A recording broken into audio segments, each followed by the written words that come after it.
आगे भी आपसे अपडेट लेंगे। एक और इसी बीच बड़ी खबर सामने आ रही है, वो दर्शकों को बता देते हैं। दंतेवाड़ा में पदस्थ डीएसपी कल्पना वर्मा और होटल कारोबारी दीपक टंडन के बीच में विवाद लगातार जारी है। रायपुर एएसपी कीर्तन राठौड़ ने इस मामले की जांच पूरे 1480 पन्नों की रिपोर्ट एसएसपी डॉक्टर लाल उमेश सिंह को सौंपी है और वहीं रायपुर पुलिस ने ये रिपोर्ट गृह विभाग को भेज दी है। और रिपोर्ट में खुलासा हुआ है कि डीएसपी वर्मा और कारोबारी टंडन के बीच घनिष्ठ संबंध थे और दोनों के अक्सर साथ समय बिताने की बातें सामने आती थी। कारोबारी ने डीएसपी को महंगे उपहार और नगद बड़ी रकम देने की बात कही है। दोनों के बीच पैसों का लेन देन हुआ था, लेकिन इनकी जानकारी ना तो विभाग को हुई और ना ही आयकर विभाग को, जबकि नियम के अनुसार उन्हें विभाग से इसकी अनुमति लेना अनिवार्य था।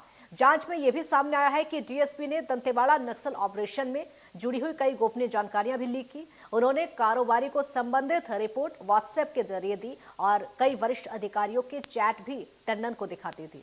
डीएसपी के भाई और पिता से भी कारोबारी का लेन देन रहा और साथ ही रिपोर्ट में सामने आया कि डीएसपी वर्मा ने अपने बचाव में कोई ठोस सबूत पेश नहीं किया।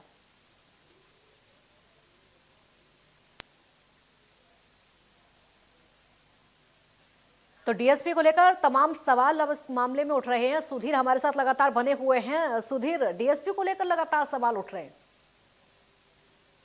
हाँ जी, बिल्कुल। अगर देखा जाए तो जो जांच रिपोर्ट निकलकर सामने आई है उसमें कहीं ना कहीं डीएसपी कल्पना वर्मा की जो परेशानियां हैं वो बढ़ती हुई नजर आती है। पूरी तरीके से पानी की तरह साफ ये रिपोर्ट निकलकर सामने आई और लगभग 1480 पन्नों की ये जांच रिपोर्ट जो है कीर्तन राठौड़ जो राजधानी रायपुर के एडिशनल एसपी हैं उन्होंने यह जांच रिपोर्ट जो है रायपुर एसपी लाल उमेश सिंह को सौंप दी और काफी हैरान करने वाले तथ्य निकलकर सामने आए हैं। जो कि देखा जाए तो जो आरोप टंडन जो होटल कारोबारी टंडन जो है उसके द्वारा लगाए गए थे वो कहीं ना कहीं सही होते हुए नजर आ रही है इस रिपोर्ट में। क्योंकि देखा जाए तो जो रिपोर्ट में जो आरोप लगाए गए थे उसमें साफ तौर पर कहा है कि पैसे का लेन देन हुआ है और जिस कार की बात हो रही थी उस कार को लेकर के भी इस रिपोर्ट में निकलकर सामने आया कि दीपक टंडन जो है जो कार उसके द्वारा दी गई थी वो कार दीपक टंडन के नाम पर ही थी। साथ ही साथ जो डायमंड रिंग की बात की जा रही थी लगभग 13 लाख रुपए की जो डायमंड रिंग देने की बात दीपक टंडन ने अपने आरोपों में की थी वो भी कहने के सत्य होते हुए नजर आ रहा है। और साथ ही साथ ना केवल जो गिफ्ट किए गए